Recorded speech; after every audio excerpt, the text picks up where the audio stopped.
Welcome to our channel 100% knowledge with success. Video देखने से पहले चैनल को सब्सक्राइब कीजिए और बेल आइकॉन दबाइए। गुड मॉर्निंग स्टूडेंट्स, मैं Yasu Saini BSc final year की फ़िज़िक्स क्लास में आपका स्वागत करता हूं। तो आज हम जो बुक स्टार्ट करने जा रहे हैं वो कौन सी है?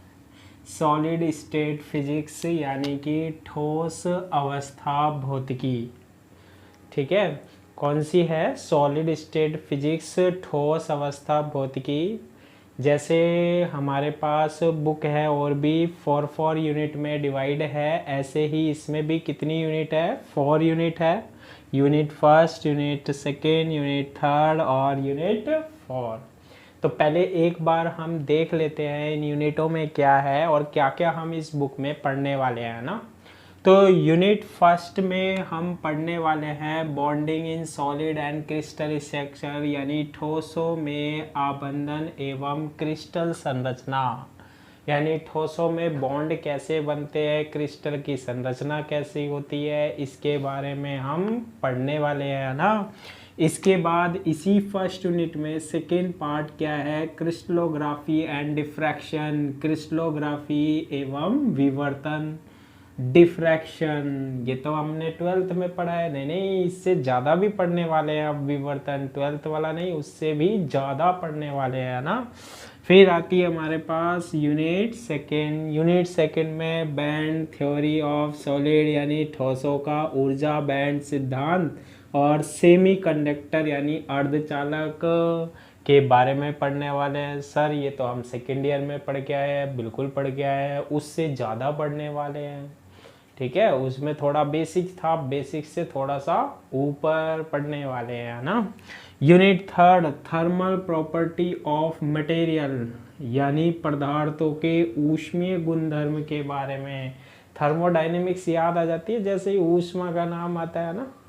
तो यहाँ पर तो केवल हम डिस्कस करेंगे किसके बारे में? मैटर के बारे में, पदार्थ के बारे में, उनके थर्मल प्रॉपर्टीज़ के बारे में, ऊष्मीय गुणधर्म के बारे में। और इसी में ही हम लगे हाथ इलेक्ट्रिकल प्रॉपर्टी भी देख लेते हैं, है ना। मटेरियल पदार्थ, मटेरियल पदार्थ। पहले हम थर्मल प्रॉपर्टी देख लेंगे, फिर इलेक्ट्रिकल प्रॉपर्टी देख लेंगे, यानी कि ऊष्मीय गुणधर्म देख लेते हैं, फिर विद्युत गुणधर्म देख लेते हैं। भाई देखना ही तो है ना।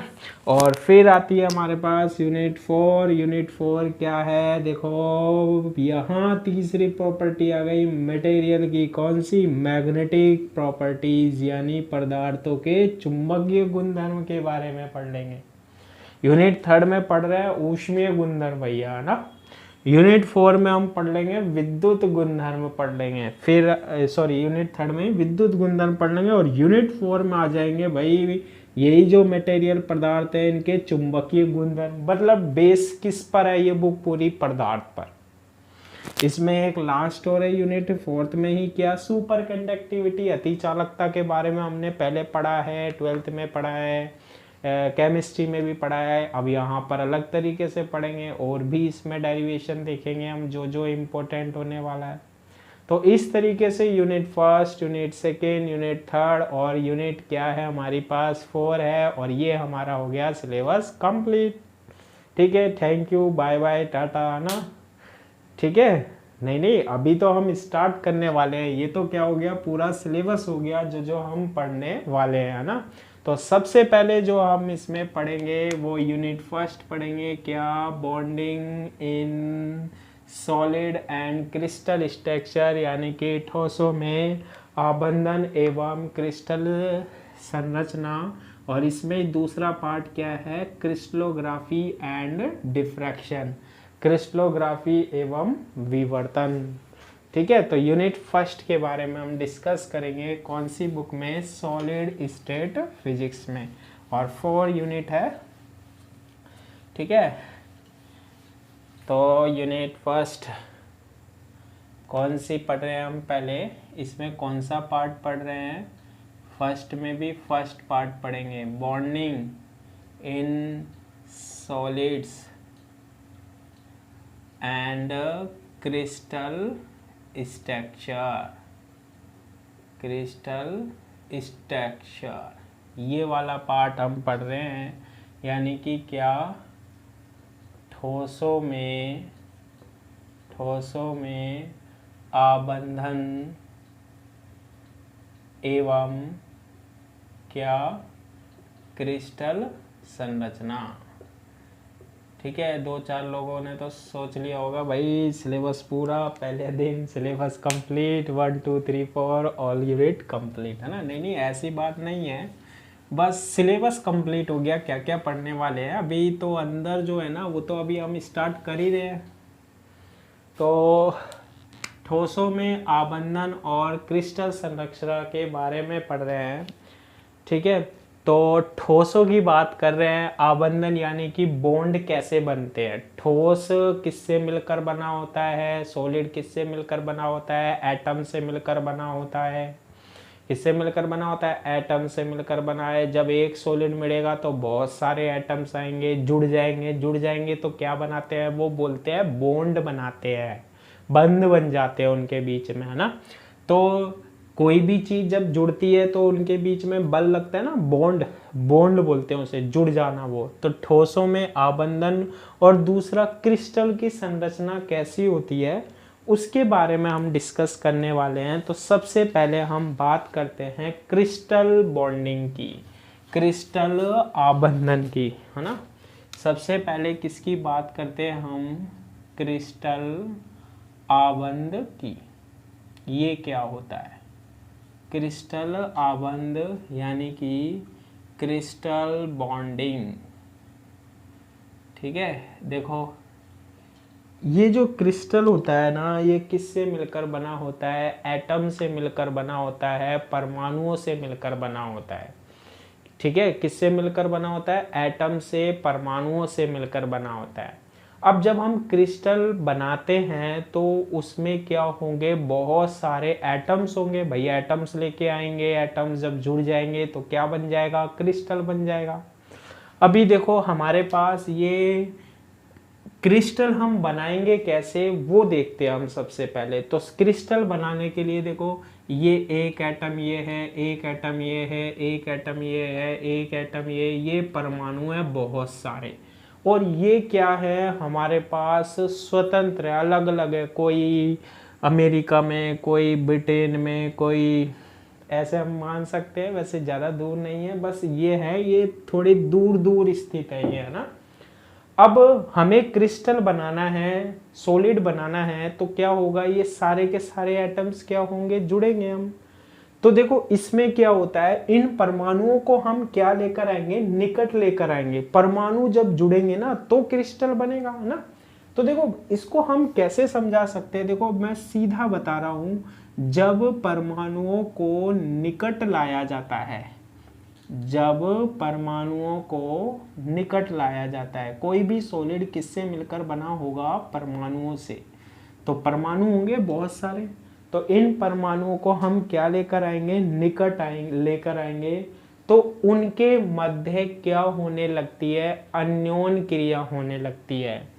ठीक है, तो उनके मध्य क्या होने लगती है, अन्योन क्रिया होने लगती है, इंट्रैक्शन होने लगता है, अन्योन क्रिया होने लगती है, यानी कि क्या, इंट्रैक्शन होने लगता है। देखो कैसे होने लगता है, सबसे पहले आप समझ लो, जो एटम होता है, परमाणु होता है, उसमें एक क्या होता है, नाभिक, और नाभिक के चारों ओर कौन घूमते रहते हैं, रिवॉल्व करते रहते हैं, न्यूक्लियस के चारों ओर कौन रिवॉल्व करते रहते हैं, इलेक्ट्रॉन रिवॉल्व करते रहते हैं। ये हो गया हमारे पास क्या, एटम या परमाणु। अब हम बना रहे हैं क्रिस्टल, तो बहुत सारे परमाणु जुड़ेंगे। तो इसी के पास मैं लेकर आया दूसरा परमाणु, ये लेके आया। अब जैसे ही दूसरा परमाणु हम लेकर आएंगे तो दूसरे परमाणु में क्या होगा, ये देखो इसमें भी हमारे पास इलेक्ट्रॉन होंगे, न्यूक्लियस के चारों ओर इलेक्ट्रॉन क्या करते रहते हैं, चक्कर लगाते रहते हैं, घूमते रहते हैं। अब दो परमाणु क्या लिया है हम, निकट लाए आए, ऐसे और भी ला सकते हैं, अभी कितने लेकर आए हैं, 2 लाए हैं। अब जैसे ही हम इसको दो को निकट लेकर आते हैं ना, देखो इस पर नेगेटिव, इस पर नेगेटिव, नेगेटिव नेगेटिव क्या होगा, रिपल्सन होगा, प्रतिकर्षण होगा। नाभिक में क्या है, पॉजिटिव, इलेक्ट्रॉनों पर क्या होता है, नेगेटिव, ये क्या होगा हमारे पास, आकर्षण होगा।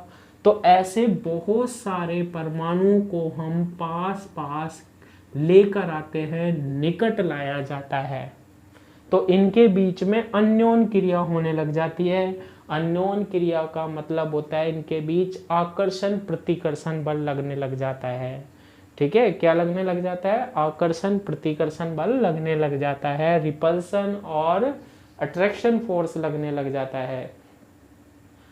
ठीक है, तो हम सीधी भाषा में कहते हैं कि इनके मध्य अन्योन क्रिया होती है। अन्योन क्रिया का मतलब समझ जाना, या तो आकर्षण बल लग रहा है, आकर्षण कैसे लगेगा, इसका प्लस इसके इलेक्ट्रॉनों को खींच रहा है और इसका प्लस इसको खींच रहा है हमारे पास।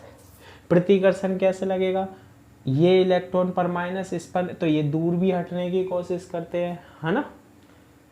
ठीक है, अन्योन क्रिया होने लगती है जिससे ये एक दूसरे से बंध जाते हैं, जिससे ये एक दूसरे से क्या हो जाते हैं, बंध जाते हैं, एक दूसरे से बंध जाते हैं। अब आप क्या होगे भाई, ये इतने सारे परमाणु आपस में जुड़कर क्रिस्टल का निर्माण कैसे करते हैं। ये देखो, ये बन गया ना, ये हमारे पास सॉलिड बन गया, इसमें बहुत सारे परमाणु आपस में पास पास आए, अब जुड़ गए। क्यों आए, ये देखो बंद कैसे बना लिया इनमें। देखो होता क्या है कि जब ये इनके बीच में इंटरेक्शन होता है तो दो तरीके के बल लगते हैं। एक तो होता है प्रतिकर्षण, मैंने आपको बता दिया प्रतिकर्षण, माइनस माइनस दूर और प्लस माइनस। एक होता है हमारे पास आकर्षण। तो जब परमाणु पास पास आते हैं ना, तो आकर्षण ज्यादा होता है किसके कंपैरिजन में, प्रतिकर्षण के कंपैरिजन में। तो ये पास पास जब परमाणु आते हैं तो वो आकर्षित होकर क्या हो जाते हैं, जुड़ जाते हैं, पकड़ लिया एक दूसरे को, एक तरीके से उनने क्या कर लिया, पकड़ लिया। और पकड़ लिया तो उनने क्या बना लिया, बंध बना लिया, एक दूसरे से क्या हो गए, वो जुड़ गए, चिपक गए, अब नहीं छोड़ेगा वो। अब तो वो उसने क्या बना लिया हमारे पास, ठोस बन गया, सॉलिड बन गया, वो हमारे पास परमाणु से मिल गया, क्रिस्टल बन गया हमारे पास। ठीक है, और आपस में बंध बनाकर, और आपस में क्या कर कर, बंध बनाकर, जुड़कर, यानी कि बंध बनाकर बॉन्ड कर लेते हैं ये भाई, तू मेरे को पकड़ ले, मैं तेरे को पकड़ लूंगा, ऐसे पकड़ के रख लेंगे, है ना। तो आपस में क्या करके बंध बनाकर द्रव्य का निर्माण करते हैं, पदार्थ का निर्माण करते हैं, मैटर का निर्माण करते हैं, द्रव्य का क्या करते हैं, निर्माण करते हैं। इस तरीके से पदार्थ बन गया भाई। जैसे ये मार्कर है, ये भी किससे मिलकर बना होगा, एटम से मिलकर बना होगा।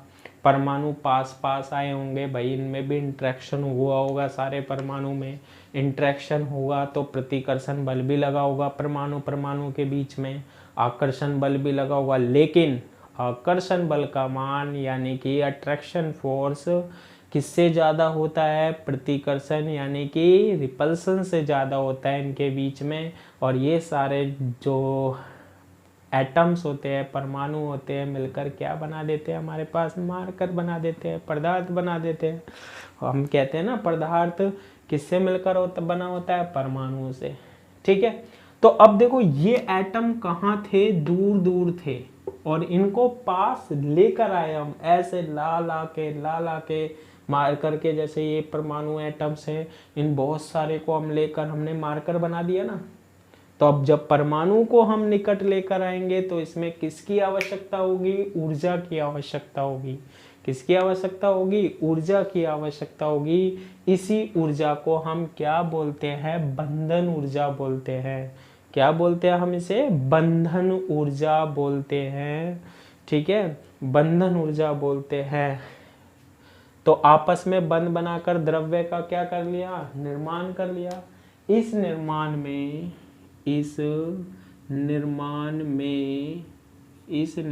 में कुछ ऊर्जा, यानी कि परमाणु को निकट लेके आएंगे ना, पास पास लेके आएंगे, कुछ ऊर्जा का क्या होता है, उपयोग होता है।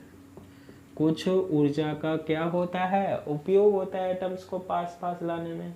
इस ऊर्जा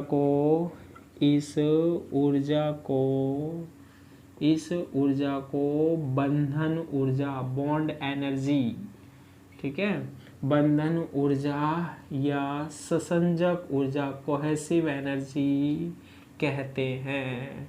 ठीक है, ससंजक ऊर्जा कहते हैं, बंधन ऊर्जा या ससंजक ऊर्जा कहते हैं।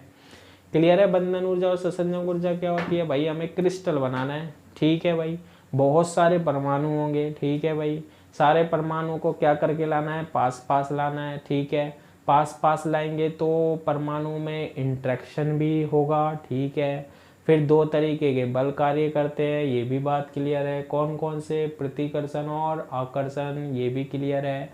अब परमाणु को जब हम निकट लेके आ गए तो प्रतिकर्षण ज़्यादा होगा परमाणु में या आकर्षण होता है, तो ये सारे के सारे क्या हो जाते हैं, बंध जाते हैं एक दूसरे से, खींच के रख लिया सबों को, है ना, तो ये क्या हो गए हमारे पास, जुड़ गए, और इस तरीके से द्रव्य का क्या कर लेते हैं, पदार्थ का निर्माण कर लेते हैं, मैटर का निर्माण कर लेते हैं।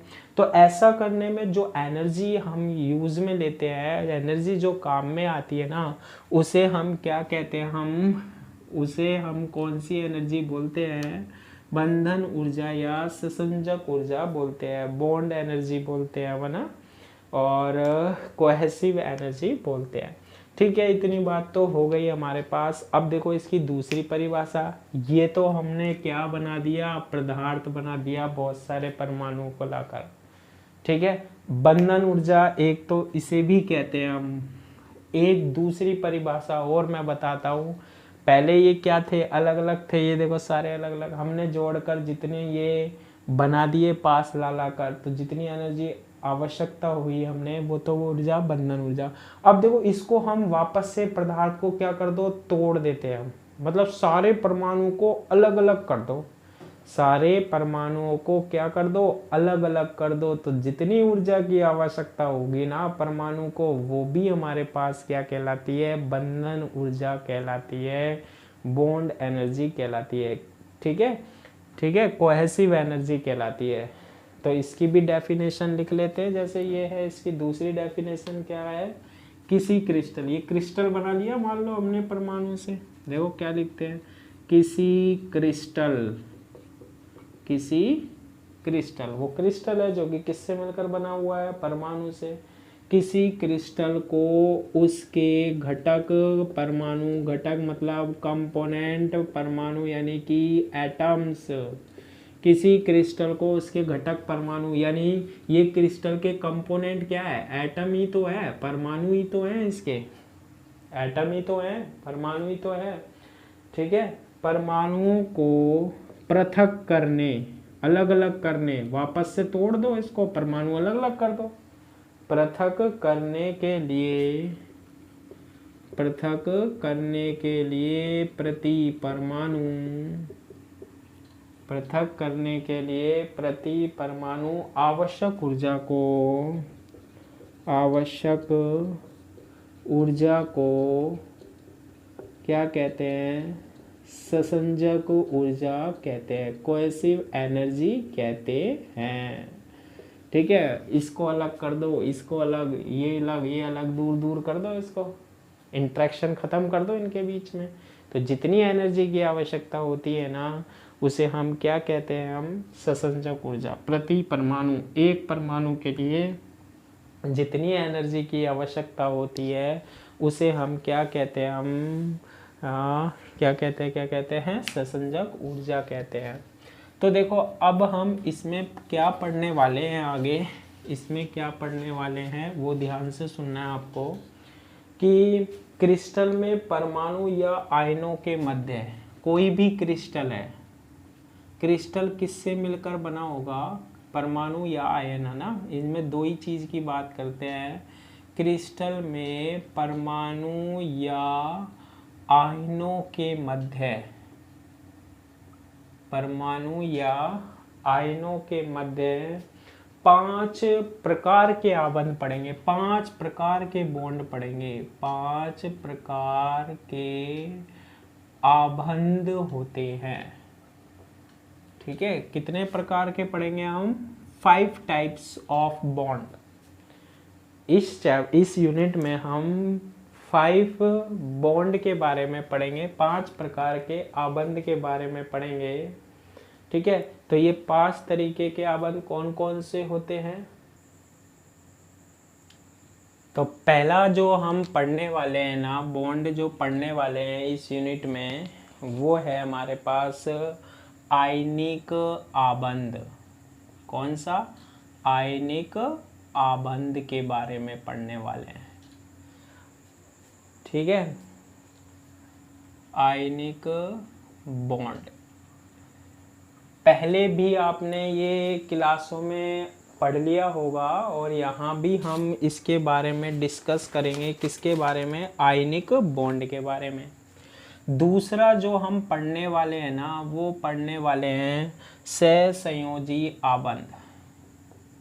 सहसंयोजी आबंध के बारे में पढ़ने वाले हैं, जिसे हम बोलते हैं क्या? Covalent bond. ठीक है, क्या बोलते हैं? कोवैलेंट बॉन्ड के बारे में पढ़ने वाले हैं। तीसरा जो है हमारे पास, वो आता है धात्विक आबंध। ठीक है, कौन सा? धात्विक आबंध, यानी कि क्या? Metallic bonding, metallic bond. ठीक है, फोर्थ जो हम बॉन्ड पढ़ने वाले हैं, वो आपने केमिस्ट्री में भी पढ़ा होगा, वंडर वाल आबंध। कौन सा?